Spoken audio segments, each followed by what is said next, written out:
Hello hi నమస్తే welcome to MK media. త్వరలో BJP రాష్ట్ర అధ్యక్షుడు మారబోతున్నారా అంటే అవుననే సమాధానాలే వినిపిస్తున్నాయి. అసెంబ్లీ ఎన్నికల తర్వాత లోక్సభ ఎన్నికల్లో బీజేపీ కొన్ని సీట్లు గెలిచినప్పటికీ అది కేవలం మోడీ హవాలో మాత్రమే గెలిచింది అని అందరూ భావిస్తున్నారు. నిజానికి అసెంబ్లీ ఎన్నికలకు ముందు ఎప్పుడైతే బండి సంజయ్ గారిని తెలంగాణ రాష్ట్ర బీజేపీ అధ్యక్ష పదవి నుండి తీసివేశారో అప్పటి నుండి రోజు రోజుకు తెలంగాణ రాష్ట్రంలో బీజేపీ గ్రాఫ్ పడిపోతూ వచ్చిందని చెప్పవచ్చు. ఇక సీఎంగా రేవంత్ రెడ్డి గారు బాధ్యతలు తీసుకున్న తర్వాత బీజేపీ గ్రాఫ్ అయితే చాలా వరకు పడిపోయింది. ప్రస్తుత పరిస్థితుల్లో తెలంగాణ రాష్ట్రంలో కాంగ్రెస్ అలాగే బీఆర్ఎస్ అనే ఫైట్ మాత్రమే కనిపిస్తుంది. అసెంబ్లీ ఎన్నికల్లో బీఆర్ఎస్ ఘోరంగా ఓడిపోయినప్పటికీ లోక్సభ ఎన్నికల్లో బీఆర్ఎస్ కి కేవలం 0 సీట్లు మాత్రమే వచ్చినప్పటికీ ప్రస్తుత పరిస్థితుల్లో మాత్రం బీఆర్ఎస్ పార్టీ రెండవ స్థానంలోనే ఉందని చెప్పవచ్చు. ఎంతో బలంగా కనిపించిన బీజేపీ సడన్‌గా ఎంత సడన్‌గా పైకి బలంగా వచ్చిందో అంతే సడన్‌గా కిందికి పడిపోయిందని చెప్పవచ్చు. అయితే బండి సంజయ్ గారు తెలంగాణ రాష్ట్ర బీజేపీ అధ్యక్ష పదవి తీసుకున్న తర్వాత ఎవరు ఊహించని విధంగా ఒక ఉప్పెన వలె బీఆర్ఎస్ పార్టీని మొదటి లేదా రెండవ స్థానంలో బీఆర్ఎస్ అసెంబ్లీ ఎన్నికల్లో ఉంటుంది అనే స్థాయికి బండి సంజయ్ గారు తీసుకురావడం జరిగింది. ఆ తర్వాత గ్రామాలలో కూడా బీజేపీ పార్టీ పాకుకుంటూ వెళ్ళింది. అయితే బండి సంజయ్ గారు ఎంత ఫాస్ట్ గా అయితే బీజేపీ అధ్యక్షుడు అయ్యారో అంతే ఫాస్ట్ గా బీజేపీ అధ్యక్ష పదవి నుండి ఆయనను తప్పించడం జరిగింది. ఏవో రాజకీయ క్యాలిక్యులేషన్స్ కారణంగా బండి సంజయ్ని పక్కకు పెట్టడం జరిగింది. దాంతో రాష్ట్ర వ్యాప్తంగా బీజేపీ కార్యకర్తలు మొత్తం ఫీల్ కావడం జరిగింది. అలాంటి మంచి వ్యక్తిని ఎందుకు తప్పించారో అర్థం కాలేదు. ఒకానొక పరిస్థితిలో కేసీఆర్ గారే బీజేపీ అధ్యక్షుని తప్పించారు.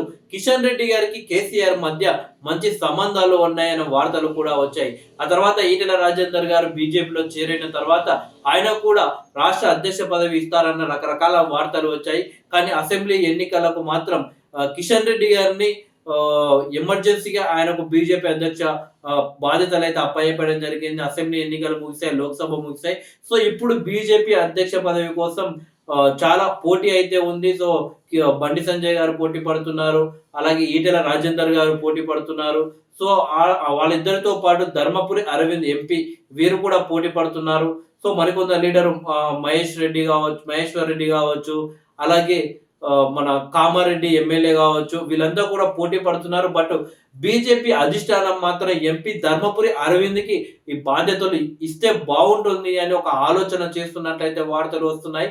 ప్రస్తుత పరిస్థితుల్లో రేవంత్ రెడ్డి గారు అలాగే కేటీఆర్ మధ్య బాగా ఒకరిపై ఒకరు విమర్శలు చేసుకోవడం జరుగుతుంది. రోజు BRS versus Congress, BRS versus Congress, Congress versus BRS అన్నట్టే కొనసాగుతుంది.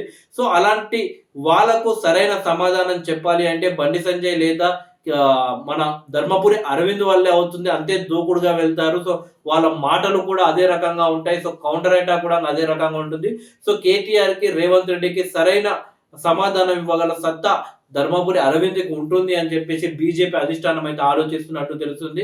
సో ఒకవేళ ఇప్పటికీ ధర్మపురి అరవింద్ కూడా నేను రాష్ట్ర అధ్యక్షుడు రేస్ లో ఉన్నానని ఆయన చెప్పడం జరిగింది. సో మొత్తానికి బీజేపీ అధ్యక్ష పదవి ఎవరికి రాబోతుంది అనేది ప్రజెంట్ అయితే ఒక ప్రశ్నగా మారిపోయింది. ఈటెల రాజేందర్ కూడా వచ్చే అవకాశాలు ఉన్నప్పటికీ తాజాగా కొన్ని జరిగిన పరిణామాల వల్ల బీఆర్ఎస్ పార్టీకి ఈటెల రాజేందర్ దగ్గరవుతున్నాడని చెప్పేసి వార్తలు కూడా వస్తున్నాయి. సో బీఆర్ఎస్ కి సంబంధించిన కొందరు కోవట్లు బీజేపీలో ఉన్నారు అని చెప్పేసి బీఆర్ఎస్ నాయకుడైనటువంటి పటోల కార్తిక్ రెడ్డి కూడా చెప్పడం జరిగింది. అంటే బీఆర్ఎస్ సంబంధించిన వాళ్ళు, మనకు సంబంధించిన వాళ్ళు కొందరు కాంగ్రెస్ లో ఉన్నారు, బీజేపీలో ఉన్నారు అని ఆయన చెప్పడం జరిగింది.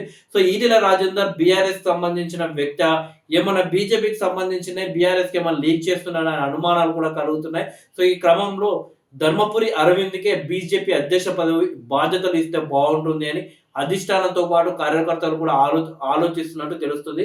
సో చూడాలి మరి ఏం జరుగుతుందో.